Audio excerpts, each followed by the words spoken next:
Is August 14th, 2025. And I tell you the date because I want you to understand that time and space is decaying.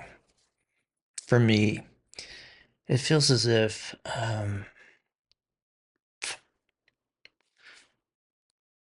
every day time gets faster and you blink your eyes. I blink my eyes and it feels like a week is gone.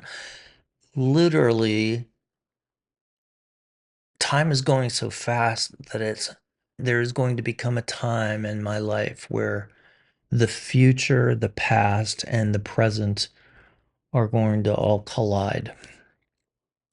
Kind of like the laws of polarity, where, the past is over here, the future's here, and the present kind of holds everything, much like quantum physics and that study, where it feels like when you release yourself from the linear space of time, you uh, move out of time and space and into a place where the mind is creating your reality, where there's a spiritual transmutation.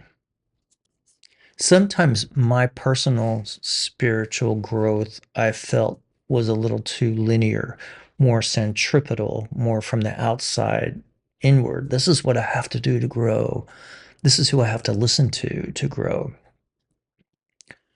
But I feel like now it's more centrifugal from an inner knowing, from an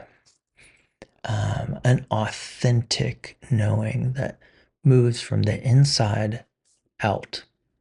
And I'm talking mentally. I'm talking from the inside, being a mental picture of life, moving from that mental picture to an outside space. And science and physics talk about the only way when you look at an atom, it has many different ways that it could move. But when you choose it, it goes in one direction. It's like there's a diffusion of time where one possibility is what you're living. Now, I believe that spiritually, we're getting to a place where we're unfolding into a larger perspective, a place where anything in mind, as you create it, has possibility. It's like the seed that we plant in the feminine, creative force of the universe. And something that occurred to me this morning was how religion had at its inception, like especially Christianity and Judaism, had these ideas in place when Jesus was teaching his apostles and disciples to move forward with miracles and power and strength. And then when Constantine became Christian, he decided to let go of all of that spiritual power and create a space where there was law and order.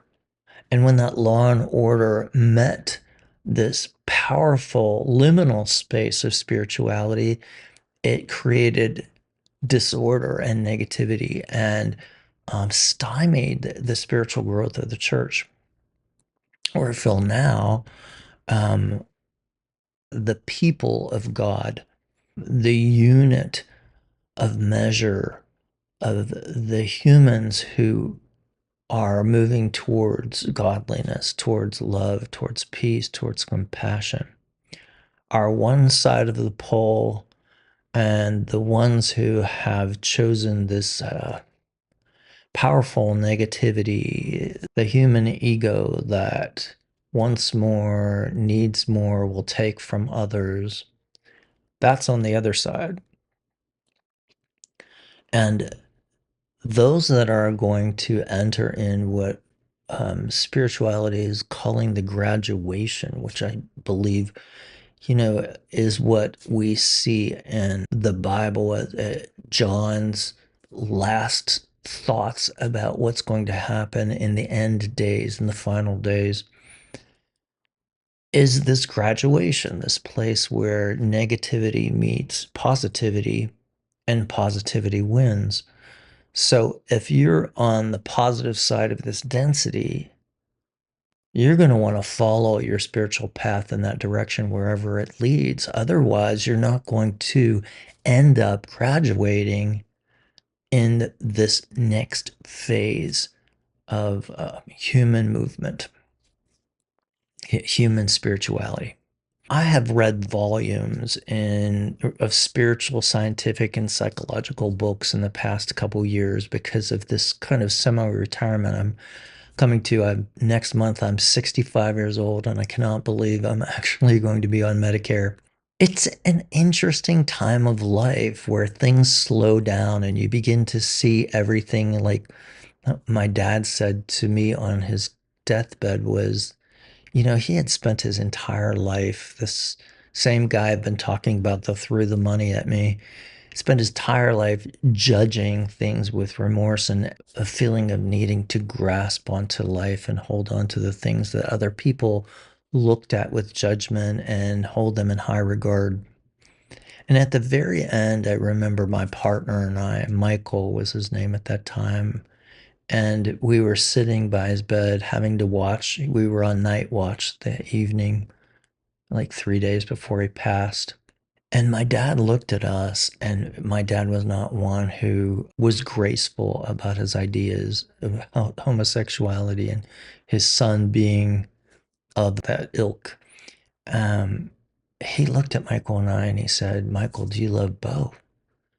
Michael looked up with astonishment and said, "Yes." And he said, "Bo, do you love Michael?" And I said, "Of course, I sure do." And he looked at us with quiet resolve in his weakness and he said, "That's all that matters."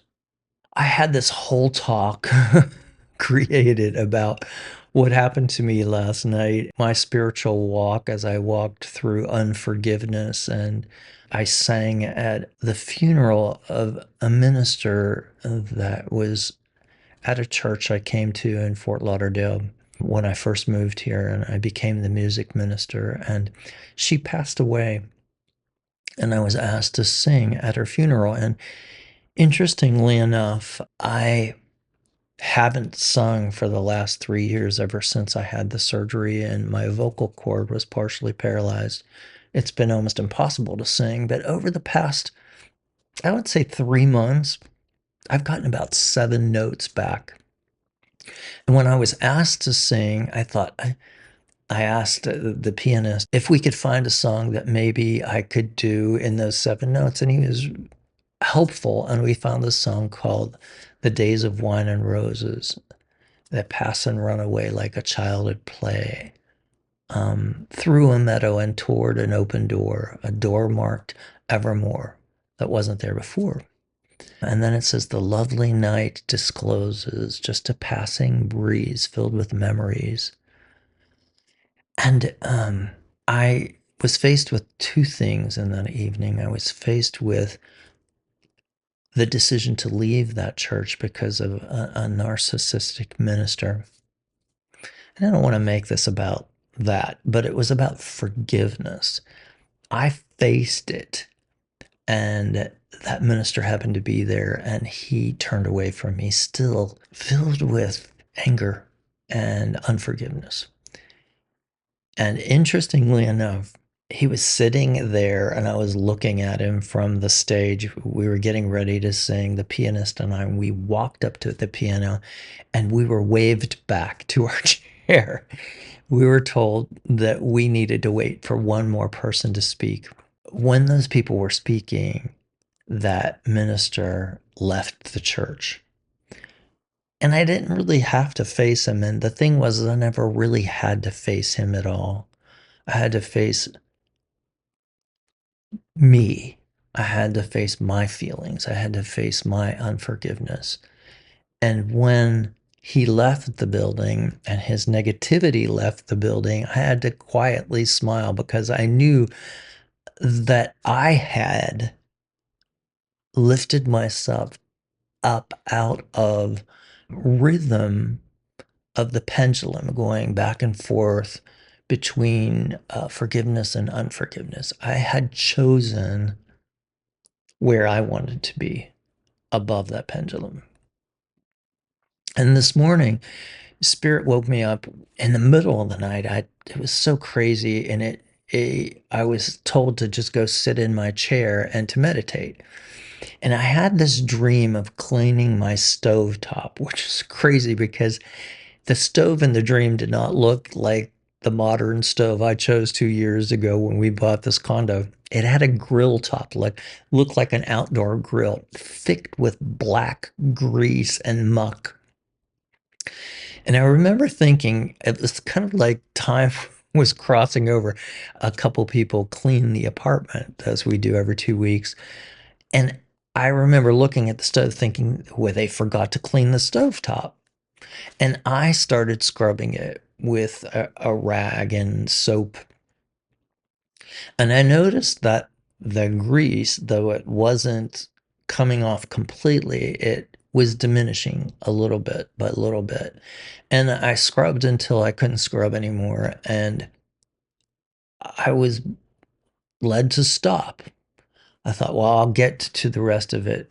If I scrub it a little by little, I'll be able to clean this. And the imagery around this was that that's the way forgiveness is. That's the way life is. That's the way healing is. It comes a little at a time, like that scrubbing that crusty grease. So I leave you with this. There's a Hermetic principle called the principle of correspondence from the Kybalion. It says, and I quote, just as a scientist measures distant stars from his observatory, so the seeker may understand the unseen by studying what is before them. So this morning when I woke up, I was led to look out my back window, which overlooks this beautiful garden that was grown with large trees that must have been there for a very, very long time, and a golf course. And the sky was perfectly clear, and life looked perfectly clear. And the spiritual voice, the Holy Spirit, the collective voice of all the spiritual masters that speak to us when we open our hearts was there, vibrant and powerful this morning, as if the silence that I've been feeling for the last 2 weeks was never there. So in the end, the real victory over anything in life is not over another person or situation, but over our lingering shadows in our own hearts. And the joy of seeing our next chapter already written in mind and knowing that Spirit has already made that way straight. We're simply walking this path day by day, keeping the inner flame clean and bright, hacking away at the weeds, cleaning the grease from the grill to clear it for those behind us.